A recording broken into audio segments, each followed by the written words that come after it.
नमस्ते बच्चों, आपने कठपुतलियाँ तो देखी ही होंगी।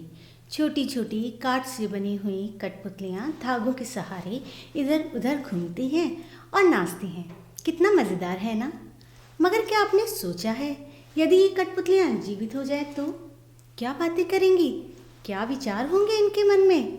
तो आइए पढ़ते हैं कठपुतली, आपकी पाठ्य पुस्तक हिंदी की कविता। इससे पहले कि हम कविता पढ़ें, इनके कवि के बारे में संक्षिप्त परिचय ले लेते हैं। कठपुतली कविता हिंदी भाषा के महान लेखक श्री भवानी प्रसाद मिश्र ने लिखी है।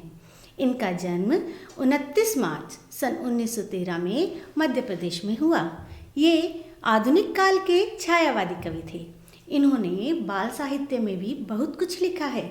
इनके कविताएं, लेख आदि संकलित हैं। तो आइए कविता पढ़ते हैं।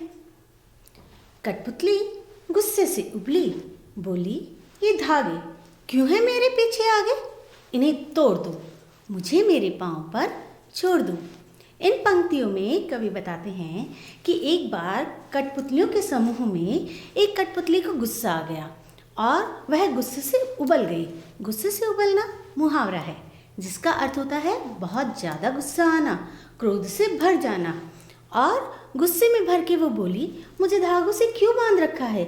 मेरे आसपास धागे ही धागे हैं, इन्हें छोड़ दो, तोड़ दो और मुझे मेरे पाँव पर छोड़ दो।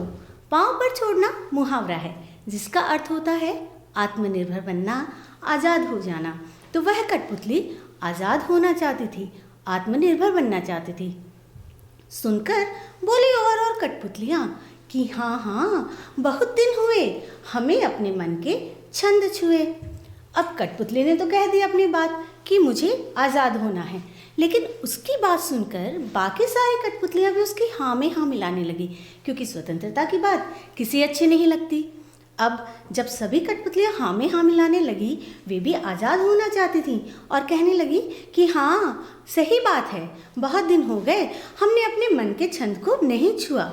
मन के छंद छूना एक मुहावरा है, जिसका अर्थ होता है अपनी मनमर्जी करना, अपनी इच्छा से चलना। मगर पहले कठपुतली सोचने लगी, ये कैसी इच्छा मेरे मन में जगी। अब सभी कठपुतलियों ने उसका समर्थन तो कर दिया कि हाँ, हम भी आज़ाद होना चाहती हैं, सही बात है, हमने अपनी मनमर्जी से कुछ नहीं किया। लेकिन उन सभी कठपुतलियों की बात सुनकर पहली कठपुतली, जिसने विद्रोह किया था, वह सोचने लगी, दुविधा में पड़ गई कि ये कैसी इच्छा मेरे मन में जगी। और दुविधा का कारण था कि उसने आज़ाद होने की बात तो कह दी, लेकिन सारी कठपुतलियाँ आज़ाद होना चाहती थी। यदि वो अपनी आज़ादी के लिए लड़ती है तो उसे सबकी जिम्मेदारी उठानी पड़ेगी। और दूसरी बात, यदि वो आज़ाद हो भी जाती है तो क्या बिना धागों के वो जीवित रह पाएगी? उसका अस्तित्व रह पाएगा? यही सोचकर वह दुविधा में पड़ी कि मेरे मन में अचानक ये कैसी इच्छा जग पड़ी।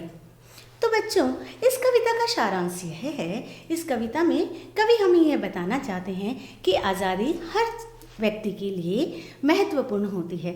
आज़ादी की इच्छा तो सभी को होती है, सभी आज़ाद भी रहना चाहते हैं, आत्मनिर्भर भी बनना चाहते हैं, किंतु उस आज़ादी को बनाए रखने के लिए हमें संघर्ष करना पड़ता है। और उस संघर्ष करने के साथ जब दूसरों की जिम्मेदारी हमारे ऊपर आती है तो हमें उसे भी उठाना पड़ता है। तो यदि हम किसी बात को कहते हैं तो हमें उसके लिए तैयार रहना चाहिए। यदि किसी की जिम्मेदारी उठानी पड़े तो हमें उससे पीछे नहीं हटना चाहिए।